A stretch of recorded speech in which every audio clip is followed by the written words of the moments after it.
welcome to La Vida Las Vegas podcast. We're two physical therapists living the life in Las Vegas. I'm Dr. Erica. And I'm Dr. Joe. We created this podcast for two reasons. First, to connect the healthcare, wellness, and fitness communities in Las Vegas. And second, to highlight all the amazing people we've met along the way. Thank you for listening, and remember to take care of yourself. Today's guest is MaKenzie Fly from Fly Fearless Yoga. She speaks with us about performing in 5 different shows on the Las Vegas Strip and her love of yoga and coffee. MaKenzie currently teaches at Lifetime Green Valley and virtually on YouTube. Today we have MaKenzie Fly. She's a yoga instructor, and we are so excited to have you on La Vida Las Vegas podcast. MaKenzie, how are you today? Yes, I'm so great. Thank you so much for having me. It is a joy and honor to be here. So tell us a little bit more about, what you do around in Las Vegas. Oh man, that's a loaded question. I do many things. I consider myself both a teacher of yoga as well as a performer. So I have my BFA in musical theater. That was kind of the more primary direction of my life initially. However, they both are huge pillars in what I do and what I offer. So I am a singer, a dancer, an actress. I've been in, I think my fun facts that I wrote on your sheet was that I've been in 5 shows here in Vegas.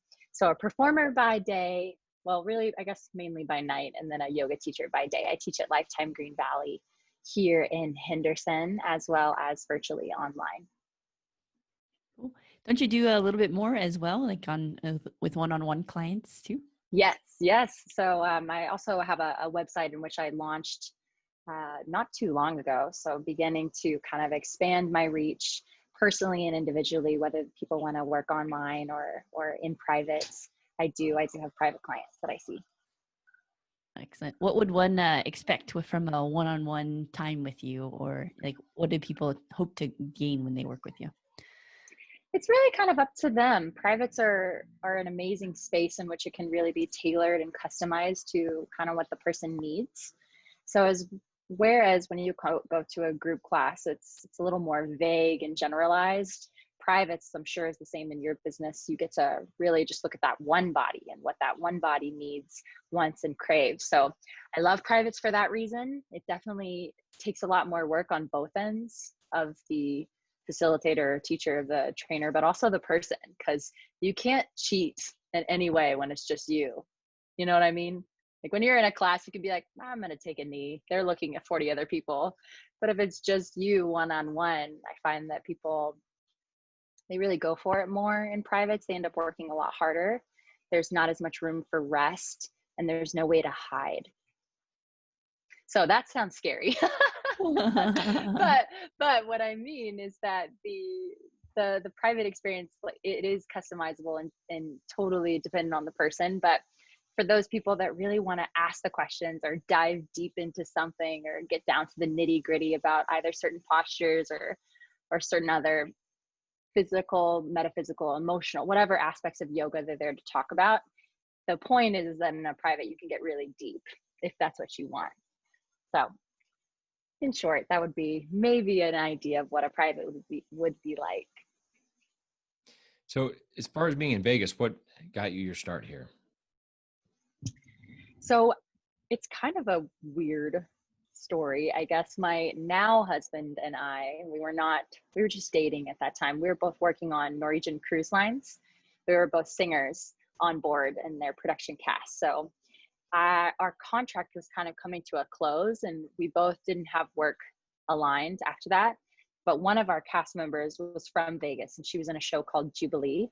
So she was like, MaKenzie, you should send in your reel. Like, you should apply and just see what happens. And I sent in my reel, and then I think like 12 hours later, I heard back, and they were like, great, here's a contract. See you in March. It's like, oh, okay. I guess I'm moving to Vegas.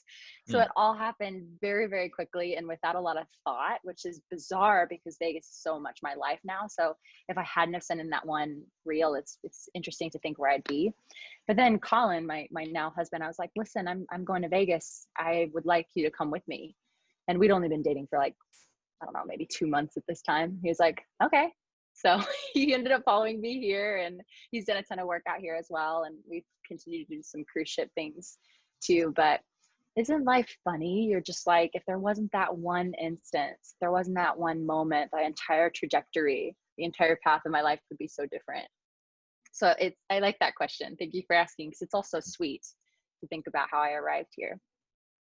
Yeah, and it's a variety of reasons. Every time we ask people, it's really surprising sometimes the things that you'll hear. So what Yeah. made you want to do all the different shows though? Like you just experienced it and thought that this is me? Yes. So performance has always been my first love affair, I guess. I have never been one to be shy. I liked to tell stories. I like to make people laugh. So that's always been, I knew I wanted to go to school for either theater or musical theater. So then graduating with my BFA, as well as being certified to teach yoga, I was always just doing them at the same time. And then as far as the shows that are here in Vegas, they are very different than shows that are everywhere else. It's a lot of Cirque du Soleil and very spectacular as far as like what to watch with your eyes and what people can do with their bodies, kind of. It's a lot more circus driven here. So moving here kind of, in a way, it's bizarre how much Cirque or circus stuff there is here. I feel like it shifted my yoga practice to be more insane, more Cirque-like, even though what I call that I'm doing is yoga. And a lot of yoga stuff is kind of circus stuff, but just presented or learned in a different way. Instead of it being so much about like getting into the shape or doing some crazy impressive posture, it's more about, you know, learning what that shape is teaching you. So you could be doing the same thing, but somebody might call it yoga if they're exercising a certain like state of mentality while they're doing it. But yeah, so definitely the physical aspect of all the shows in Vegas really intrigued me. And then there's just this beautiful, I don't know, I guess energy to Vegas. Obviously what happens in Vegas stays in Vegas. So there's this sort of letting go of your normal mundane self when you come to Vegas and see shows, and the shows try to capture that as well and provide a space for people to be kind of uninhibited in a way. And that'll make more sense if we talk more in detail about exactly what shows I did. So that kind of maybe is confusing if you don't know what the show life is here. Yeah, absolutely. We should definitely talk about the shows that you're doing. But as far as the first time that you did a show, let's hear about that. Like, what were you thinking? How'd you train for it? The first time I did a show, the first show that I ever did, it's funny. Actually, the first, I think 3 shows I did, I played boys. I was playing like Oliver, something that happens a lot when you're like a child actor. Usually like there's these girls who are like super into it or whatever. And then guys are like, I don't want to do theater. So I always played boys my first couple of roles. And I remember my first show being Oliver, and I was Oliver, the star of the show. Cool. Yeah. So how did you get that? There's just a community theater in the town that I grew up in. So I just auditioned, and auditions are very interesting. It's kind of like, when people say I'm not a test taker, you can either be like a test taker and you can either be an auditioner. Like, it's very weird how many performers there are and how many will tell you like, I'm just not a good auditioner. I'm not a good auditioner, which is true. So, or which can be true. So when you're a kid, you just aren't as worried or stressed or have many, I guess, inhibitions. You're just not as like held back by your fears. So I remember loving auditioning when I was a kid, and I had a great relationship with this community theater where Oliver was put on. And then after that, I think it was like Annie and Into the Woods or something. So I was in this community and just auditioned for parts. And I would go to school as a kid and go to my community theater in the evening and just do shows. So it's very much always been a part of my upbringing, was performance and the whole world that comes with it. So voice lessons, dance lessons, acting lessons, all those things. You mentioned the auditioner and you made the analogy with test taker. Is that similar to how one would be like with an interview, perhaps like a job interview? It's like, so you have to like, the more you do interviewing, you tend to get better at it. Would you say the same with auditioning? Totally. But then it's bizarre because performance is so intimately connected with your life. Unless you're the type of person who can kind of put things in a box and say, I'm gonna block that out for now. I'm very much a person who like wears my heart on my sleeve. I'm not very good at saying that everything's okay if I feel like things are not okay. So in that, respect, like if my life, my actual personal life is kind of going through some stuff, it's very hard for me to walk into auditions and like pretend to be a character sometimes.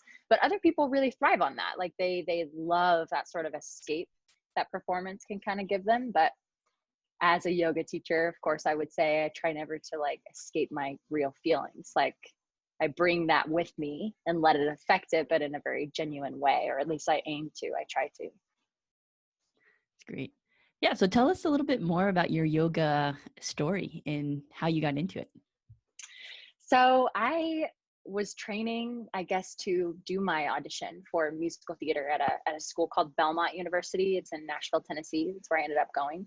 So I was practicing over the summer to get my audition package together. Because when you go to your audition, you have to show them all the strengths that are musical theater. So singing, dancing, and acting. So I was getting my audition package that showcased all of that together. And while I was prepping for my audition, I think I was like 15, 16, my aunt, she was a prestigious ballerina, and now she owns a ballet school in North Carolina. So I was visiting her over the summer, and I was training at her studio, trying to get my ballet really, really precise and pristine for this audition. And there was this yoga studio next to it. I was like, what's that all about?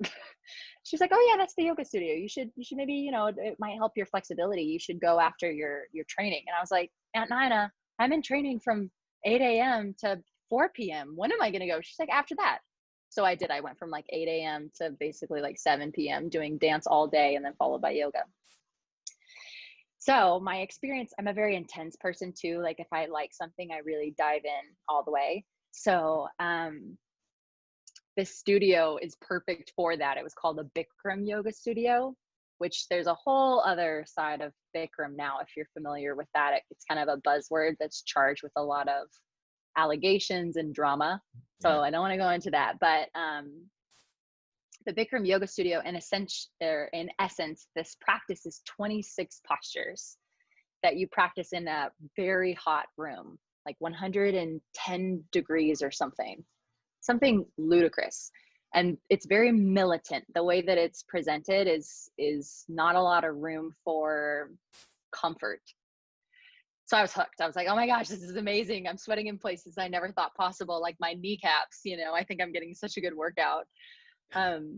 Which now I don't really relate or resonate with the Bikram series as much, but it did bring me to my mat. That's the first time I ever kind of experienced what a yoga practice could be like, where you're really trying to marry breath and posture. So I'll always be grateful to Bikram. So you also do some yoga instructor as a teacher. Can you give us kind of a brief, if you can, just like in general yoga as like more of the historical context? Because I know that we've talked about it before, and I think it's really interesting to hear just the historical context and how you use that in your everyday yoga practice. Yeah, great. Thanks for asking that. I love this question.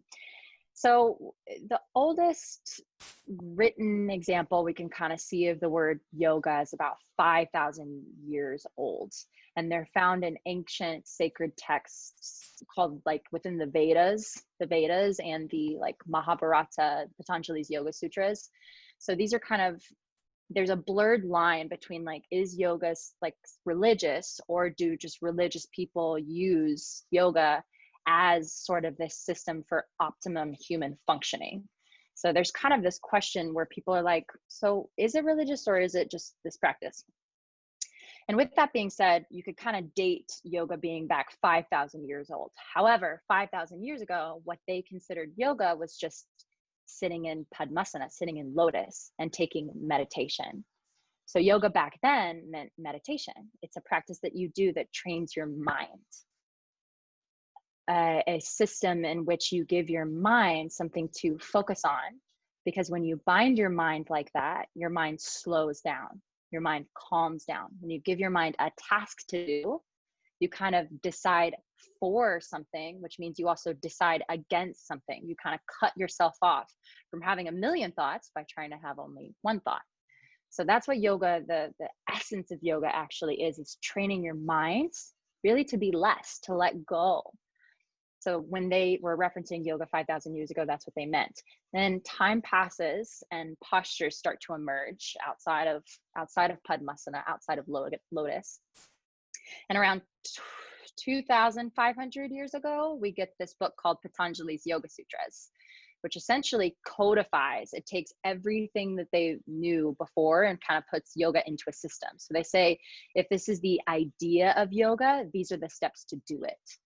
So Patanjali's Yoga Sutras were pivotal within the history of yoga, of outlining how to get to that sort of enlightened state. It's really like a roadmap if you look at the sutras. So I love the sutras. Number one is because they're very succinct. They're like little verses. There's 196 aphorisms that describe yoga, and it's like in a book maybe this big. So it really just simplifies it, kind of, because then you read one verse and you're like, what does that mean? It's very dense. Like you kind of have to unpack each one. So they're mind-blowing in themselves. But by that time, like 2,500 years ago, we start to see yoga like expanding in terms of the physical practice. And then in India, probably around the turn of the century, so like beginning of the 1900s, we start to see the Ashtanga yoga system starting to unfold, which is very similar to Bikram, which is kind of what I was talking about, in the sense that it's a set series. And there are 4 series. So you've got the primary series, the intermediate series, and then A and B series. And from that, we started to have some people from America going over to India to try to find what yoga is. And then they bring that back to America. So by like 1970, yoga, as we know it now, this like physical practice, which was all stemmed from Ashtanga, starts to spread all over America. People are trying to teach what they think is Ashtanga, which kind of becomes Vinyasa, which is what you hear as like flow classes now. So all these sort of different styles start popping up over America and emerging and evolving, as is natural with evolution. So I guess if I were to put it really simply, it'd kind of be that sort of timeline. But if you're looking for, it's confusing because now there's so many names, but if you're looking for something to call asana, which is the physical practice of yoga, it would be called hatha yoga. And under that umbrella of hatha yoga, there could be many different styles of asana practice or physical practice. So you've got like Kundalini yoga, Ashtanga yoga, Iyengar yoga, Yin yoga, flow yoga. All of those are kind of different accents of still the same essence of physical practice, just presented in a different way. That's awesome. That's an awesome, succinct way to say that. So what would you say is your style that you tend to practice? Oh, Ashtanga. I love Ashtanga. And it's not for the faint of heart, I will say. Now, how I kind of said hatha is asana. Then if you look at Ashtanga, Ashtal means 8 and Anga means limb. So in Patanjali's Yoga Sutras, he writes out this 8-limb path of how to attain yoga. And only one of those limbs is asana. The other limbs talk about right code of conduct for living. So you've got these things called the yamas and the niyamas, these do's and don'ts for society. So there's these restraints that you do for your community. You say, I will not kill people. I will not lie, like all sorts of things like that. Think kind of 10 commandments. Then there's the niyamas, the things that you try to clean up your inner world. You're saying like, I'm trying to have cleanliness. I'm trying to have contentment. So there's these sort of restrictions or really just constraints. And I don't mean constraints in a prison way. It's like whenever you, like I said before, if you're deciding for something, it does mean that you have to deny something else. So even though it might seem like a restrictive way of living, it's not to hold you back. It's actually just to simplify your life and kind of provide aid for your ascension. So it helps you create a proper environment that you're able to succeed on this very difficult path. So those are the first two limbs of yoga, your yamas and niyamas, your do's and your don'ts. It really just helps refine your moral compass. And the third is your asana, pranayama. Oh gosh, I haven't listed these off in a while. I might have to kind of think about it. So your physical practice, the asanas, like we kind of talked about it. Then your pranayama, which is your breath work practice. Then let me see, yama, niyama. asana, pranayama, pratyahara, which would mean your withdrawal of senses. So this is another limb of the yoga, which means that you're trying to remove yourself from distractions and stop comparing yourself to other people, really, and sort of pull yourself back into yourself so that you're really only on this path with you. So those are the things that you're kind of doing, the first 5 limbs. Then the last 3 limbs are kind of things that occur to you having done those other 5 limbs.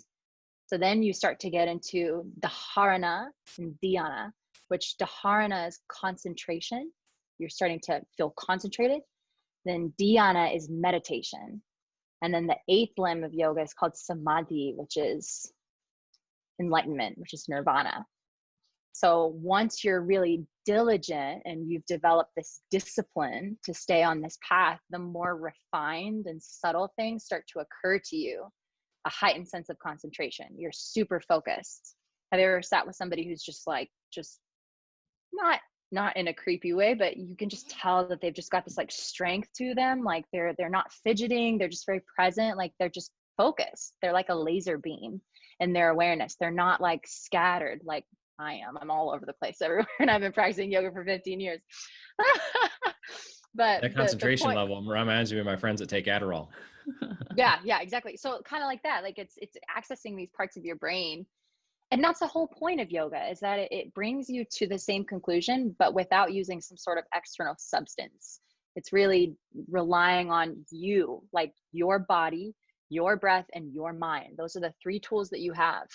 And with these exercises, you can access these parts of higher consciousness. It's the whole vibe of essentially those 8 limbs. So that's a very swift sort of overview of the 8 limbs of yoga. But so if you're an Ashtangi, you would say, some people could kind of say like, okay, so do you just practice Ashtanga, like the 3rd limb, asana? Or are you an Ashtangi trying to pursue these 8 limbs, like this full bodied path of not only a way that you practice on your mat, but a way that you live your life? Do you see the difference? Mm. So as far as it's like a choose your own adventure kind of thing. Yeah. I guess and everybody can kind of approach that in whatever, I mean, you can think about it. You can name, it sounds like you basically named a list of 8 things, right? Of these are the things that you're trying to accomplish. Is there like, if you can accomplish the first 5 and then you work towards the 3, or is it kind of like you choose whatever like you're working on at that point and that's what you can focus on? That's a good question. I don't think anybody's ever really asked it in that sense. Now, Sanskrit, which is the language that yoga was kind of written in, it's a very beautiful language that is also has a vibrational power. So they write in a sense that evokes, that sort of tunes. Have you ever heard of like body tuning, or you know how music sometimes will just like make you cry, like it affects your energetic body. Mm-hmm. So they wrote it in a sense that it sort of affects your energetic body. So that's the first thing that Sanskrit does. Then the second thing that Sanskrit does is they write in order of importance. So for example, with that list of 8 things, the first one being the yamas, they'll say, just do the yamas. And if you do the yamas, like all these other things are kind of at play or kind of at work. So they'll put the order of importance of their codes of conducts kind of at first. And they say, start with this. And if you're doing this, you're probably going to be a good person. Like you're on the right path. So just start with this. Mm-hmm. So it really kind of like what you're saying, could you pick a couple? Yes, you could. But the easier way to look at it is like just starting with the bigger things of like, don't kill people, don't lie. Those things that we kind of touched on before. Start with that. So start with the beginning of the list, in other words. Gotcha. Now, as your 15 years of your yoga practice, how has that evolved for you? Ooh, I think I shared with you when we met in person, I never thought I'd be a meditator ever. And I adore meditation. It's something that's kind of snuck up on me. I love to meditate every day. I love to teach people how to meditate.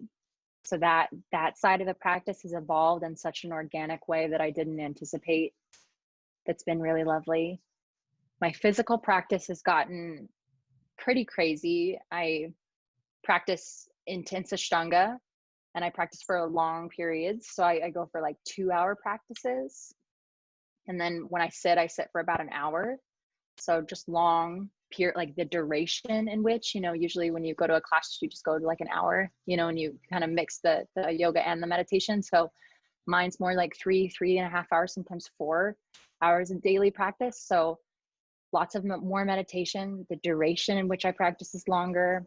And then in terms of off the mat sort of thing, you just start to see yoga in everything. You start to see yoga not as something that you do, but something that you feel.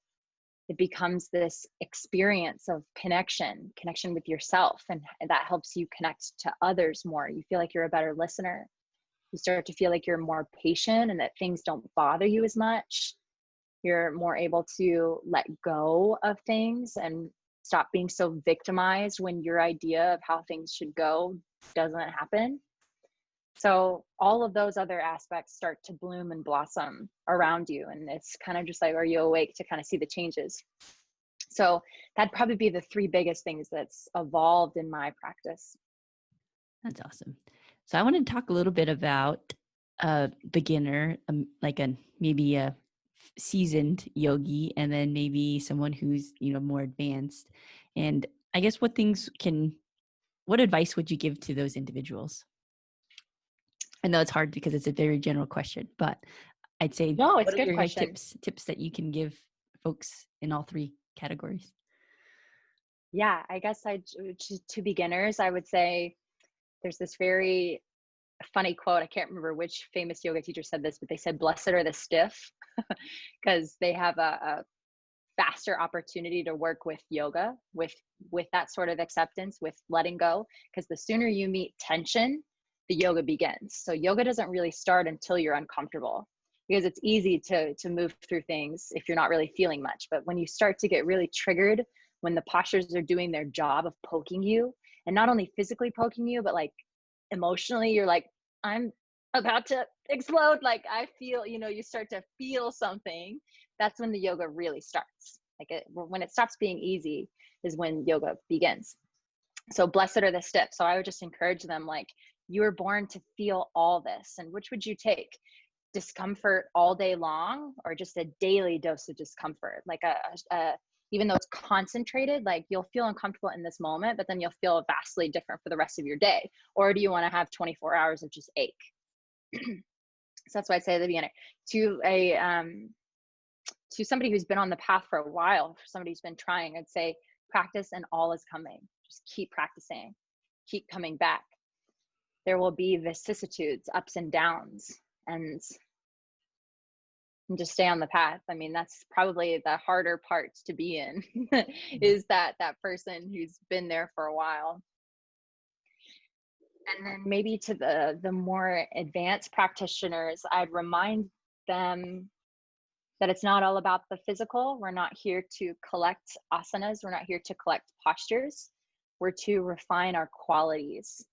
So your real measuring stick, if you were to measure yourself of if your yoga practice is working for you, it's you're developing your capacity for equanimity, which equanimity means your capacity for balance, that you're just not as reactive. At the end of the day, your yoga practice is to make you kinder, not and longer and taller, not shorter, fatter, and meaner. So sometimes we have it the wrong way around. We get so caught up on like chasing handstand or chasing whatever. And it's like, if you're trying to practice that every day and you're just becoming more and more frustrated or whatever, like you're going the wrong direction. Yeah, for sure. It's interesting that hearing the different perspectives on it. So I knew very little about yoga before. I would hear people talk about it, but I didn't realize that there's a whole other spectrum or aspects of like the meditation, the breathing, a lot of things that tie in together. I think it's pretty good. Yeah. What's something Hold on, that you guys, I have to point this out because I'm going to take a drink. Yeah. So have you guys heard of Topo Chico? Yeah. The mineral water. Yeah. So it's a mineral water, is sparkling, but it's in this green bottle. So I just feel like I just don't want it to look like I'm throwing back a beer at like 10:30 a.m. It's just water. It's Rolling Rock with a different label. We get it. Can you imagine? What are your thoughts about Topo Chico? Oh, I love Topo Chico. So I'm actually right now doing my 300-hour training, which is, so in the certification world of yoga, it's actually very minimal, which the Yoga Alliance, which outlines or kind of articulates the rules for yoga certification, is kind of upping their game, which it's about time. Like a lot of people have been going through certifications. There's a lot of 200-hour certified teachers. But if you were to really look at it, the yoga teacher training, the 200 hours, really just like kindergarten. It offers you like like what we're talking about right now, like just scratching the surface of like what yoga is. You kind of learn all of that in 200 hour. And that was really the only certification that you had to have to become a teaching yoga teacher, a practicing yoga teacher at studios. So now the Yoga Alliance has come up with a 300-hour training. I think they're starting to outline just more specific certifications that you can get. So the higher number of certification usually means like the more time that teacher has spent teaching yoga. However, in my instance, I've been teaching for 10 years, but I've been facilitating the 200 hours. So I didn't ever have time to do the 300 hour.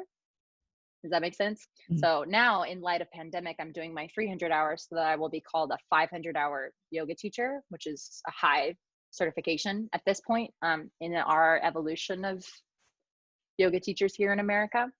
And part of that teacher training is doing this cleanse. It's called the wellness cleanse. You guys, it is so nuts. Remember that cookie that we had? I've been thinking about that cookie because I have to give up, let's see, it's like added sugars. So you can have like fruit sugars, but you have to check the label and make sure you're not getting any added sugars, gluten, caffeine, alcohol, and drugs, and Topo Chico. Not Topo Chico. Okay. One more thing. Oh, and all animal products. Oh. So Okay. kind of back to that idea of like, this isn't supposed to make your life harder, even though it does. I like miss caffeine so much. It's kind of to give you this very fertile ground to realize how often you grab for things that are very stimulating or they're very altering, and how often you kind of change your point of view based on the things that you ingest and digest. So I think I brought it up just by being like, I feel really cool, especially when I go to like, you know, a friend's house or parties and I'm like, oh, I'm not drinking. So I'm like, here's my Topo Chico and it looks like I'm having a beer. Mm-hmm. So speaking of food, what's your favorite cheat meal? Oh man, my favorite cheat meal. Thanks for asking me about food. I love pizza. I mean, who doesn't love pizza? So I like to do this thing where we like get all the ingredients to make our own pizza. So we'll do almost like a trolley line or like a Chipotle line type thing, assembly line of your own pizza. I like doing that, especially with friends. Like if you get a bunch of people and everybody's kind of creating their little personal pizzas, like a masterpiece, and then we all kind of cook it together. I love doing that, but maybe it's just because the company of your friends too. So I love doing that. And then, oh man, I just like, I sound like a little kid, but just like French fries. You know what I mean? Just like sweet potato fry. Like, yeah.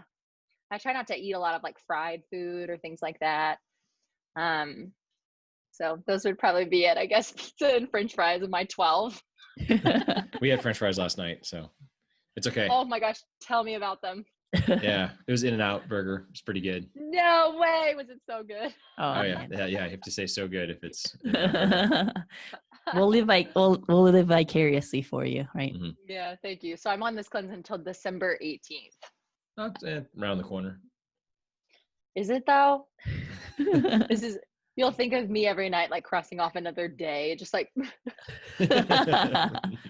Each French fry will be like, MaKenzie, this is for you. Yeah. Yeah. How you been feeling on it? Yeah. So two things. My birthday is actually December 20th. So it's like just in time. We finished December 18th and then it's my birthday on the 20th. So you better believe I'll be like eating all the fries on my birthday. And then how I've been feeling is good. I mean, it was kind of a big shift because, you know, I was visiting my husband's family. So we had a vacation and then I came back and started my training. and then made that huge alter to my diet. So hang out with the family, we're like having beers, you know, like eating, I wasn't making my own food and it was family style food. So just probably not something I would make for myself at home kind of idea. So it was just a pretty dramatic shift really quickly. And especially with the caffeine, like I am a coffee lover. Like I love coffee. I love coffee so much. So that's probably been the hardest one. I definitely have that period during the day, that afternoon slump, like 2 to 4. I'll get a little irritable, a little short tempered. So just, I've been trying to take that time to meditate or just lay down and not expect so much of myself. And instead of reaching for something that's going to make me have more energy, just like take a nap or close my eyes or read a little bit. Topo Chico makes you burp.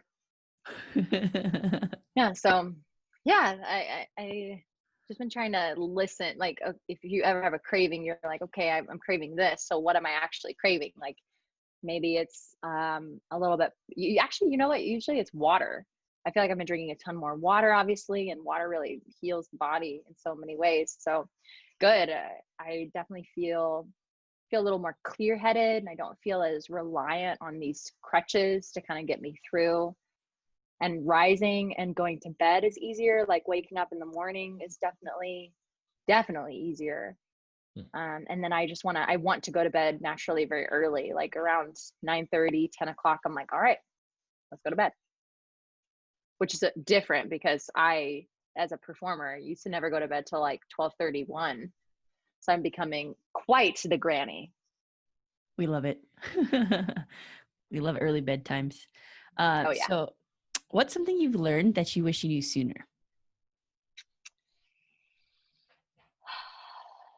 You know what? The first thing that came into my mind was the practice and all is coming thing. But I knew that there's just things that you can hear, but you don't really understand. Do you know what I mean?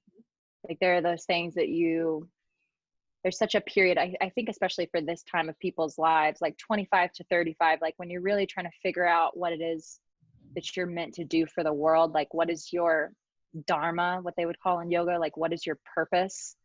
What is the way that you serve? There's this period that you go through where you're just like, you just don't feel like you embody it yet, but it takes all of this like doubt, insecurity, struggle to evolve to what you're wanting to get to, but you just want to you want to fast forward through all that. So I guess like somebody could have told me, just like practice and all it's coming, like just keep do what you're doing and do it full out and trust yourself and believe, like all those things. Like, and I think I actually had people telling me that, but there's not a sense of being able to absorb that. So I'm not sure if that might be a different take on your question. It's like people are telling me exactly what I need to know, but something about my evolution is like unable to, or my evolving is not ready to believe that yet. Does that make sense? Yeah, absolutely. And I think I've told this to some folks before, but you might just not be ready at the time to hear what they're saying, right? So that's kind of how I interpret that you mentioned. Like, so you might have heard it from many of your friends or family members, and at that time you're like, yeah, like I get it, and then now that actually means something to you now. Mm-hmm. Yeah. And it's my teacher actually the other day, he had this quote, I think it was from St. Francis, that just like struck such a chord with me. The quote is, start with what's necessary. And that's kind of like it's almost this arc of your life. It's like, you got to start with what's necessary. You've got to start at the beginning. You just got to start, really, is the thing. And then after that starting, you start to move into what's possible. Then when you've moved into what's possible, suddenly you're doing what's impossible. So it's got this natural curve, your life does. And when you're like just in the beginning, starting to lift to the upper part of the curve, there can be this sense of frustration. Like, I'm sure you guys feel, you know, what you're doing is important, but everybody wants more attention. Everybody wants more praise for like putting your heart into something. So I think all of us just need that reminder of practice, like whatever that means for you. Keep practicing what you're doing, and all is coming. Just like put on not your blinders and like block out the world, but stay true to your path and show up for it every day, and like let go of the fruits. You've got to surrender in a sense. There's only so much you can control, but that's enough. You know what I mean? That's all you can do. And the fruits will come later. You don't plant a seed and then get to taste that fruit that day. It just takes time. And let's just all chill out. And when I say let's just all, I'm mainly talking to me, like, just relax, child, like, relax. It's good. It's all good. Even this stuff that doesn't make sense. So what's something that you're excited about or that you're trying to improve about yourself? Could be something you're trying to learn, anything. Yeah. So I guess the 300 hour that I was sharing with you, I'm taking the time to be a student only. So I've pared back a lot of my classes and going through this training. So taking the student seat solely and just trying to open myself to what do I not know and get a lot of feedback on how I'm being perceived and see if that aligns with how I'm hoping to be perceived, if it's resonating how I think. So right now I'm really trying to tear myself open and say, like, this is what I'm offering, and like I want feedback, and like hard feedback, stuff that might be a bruise to the ego, but I want to hear it.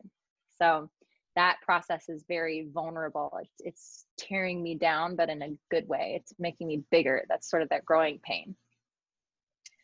And then, yeah, with that, there's been some friction with, seemingly not showing up for my community, but really I feel like I'm taking this time to continue my education just to bring it back to them. So I'm encountering a little friction with people that, might call themselves, I don't want to say too much, but yeah, just the friction of trying to stand my ground and say, like, I am taking this time, but it's not a vacation.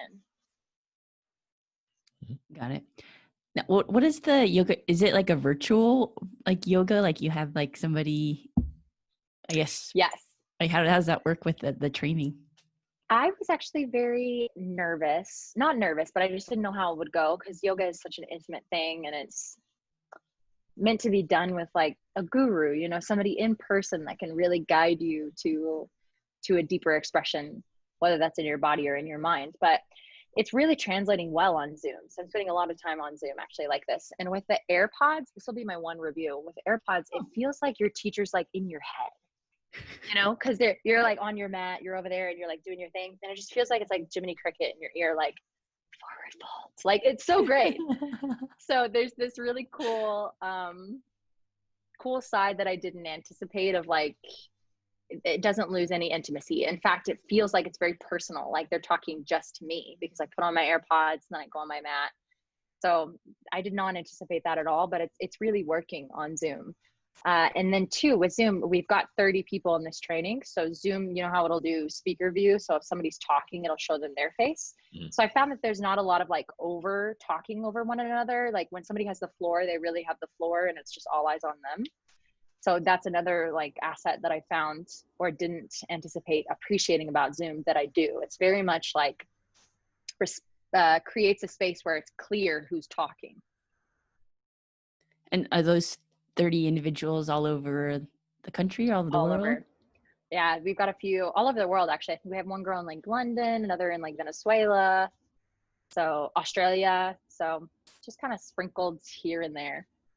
Oh, that's cool. I mean, you get to interact with different people from all parts of the world, and you have a place, Yeah. I mean, a person to interact with if you don't want to go visit, I guess. That's really cool. Yeah, it's pretty cool.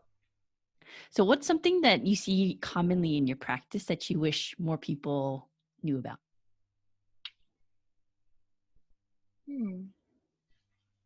That's a good question.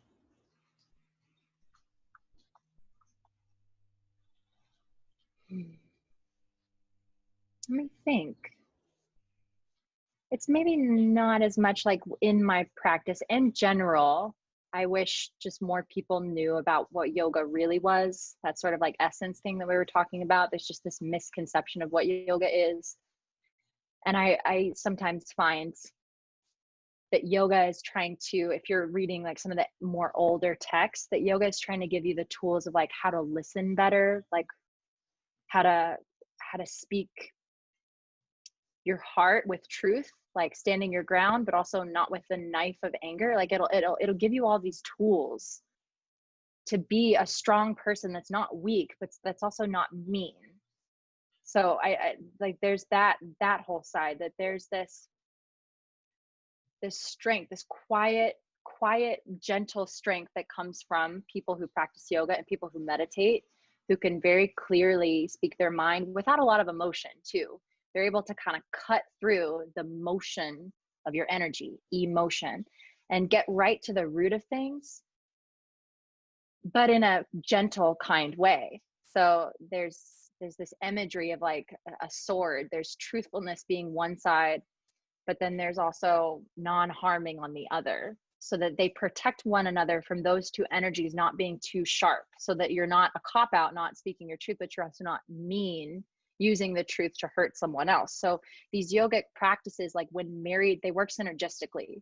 If you do the two together, it just gives you this like really well-rounded and balanced way to be strong but gentle at the same time.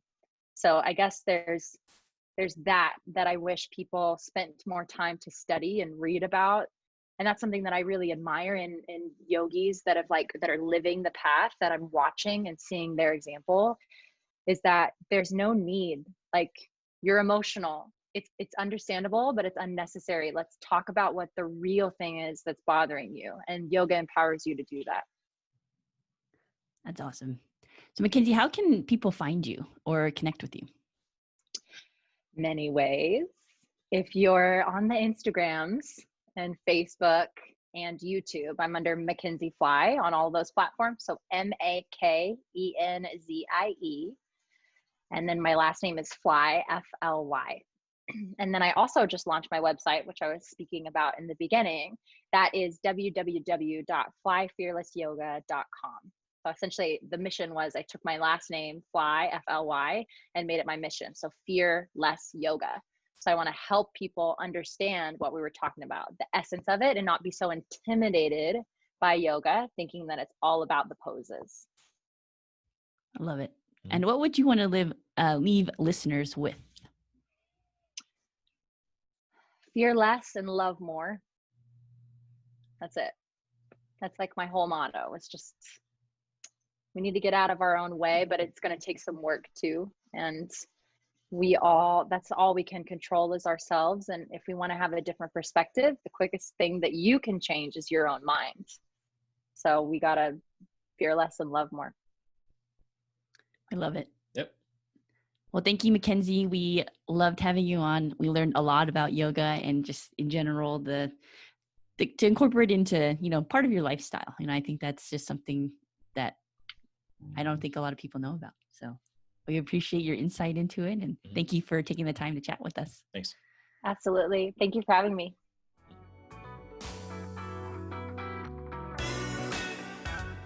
We'd like to thank you for listening to La Vida Las Vegas podcast. We hope you enjoyed the time with our guests as much as we did. It would help us out so much if you could share, subscribe, or review our podcast, or any combination of the three. Thanks again, and remember to take care of yourself.